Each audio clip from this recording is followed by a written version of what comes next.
Mengenang sosok Rudy William Klokjes, legenda timnas Indonesia meninggal di usia 72 tahun. Legenda timnas dan sepak bola Indonesia Rudy William Klokjes meninggal dunia pada Rabu tanggal 23 Oktober tahun 2024. Kabar meninggalnya Rudy William Klokjes disampaikan oleh PSSI lewat media sosial Instagram resminya. Diketahui, Rudy William Klokjes meninggal di usia 72 tahun.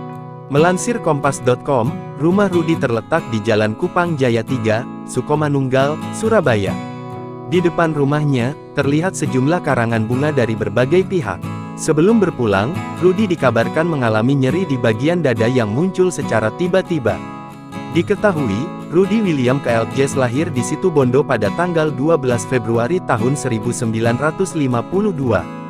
Rudy adalah bek dan gelandang kondang pada era 1970 hingga 1980-an.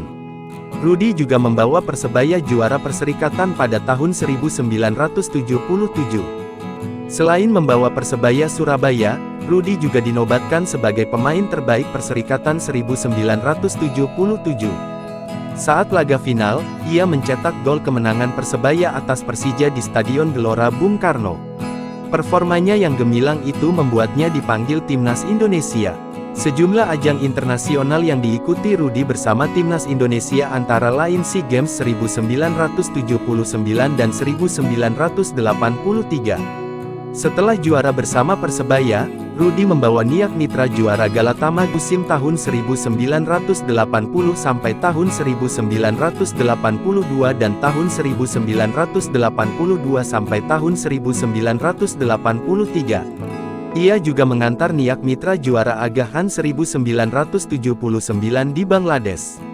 Kemudian pada akhir tahun 1980, ia memulai kariernya sebagai pelatih. Berbagai tim-tim besar Indonesia seperti Persebaya Surabaya, Persipura Jayapura, dan PSM Makassar pernah dilatihnya. Rudy juga sempat menjadi pelatih Timnas Indonesia U22 pada 2014. Download Tribun X sekarang, menghadirkan lokal menjadi Indonesia.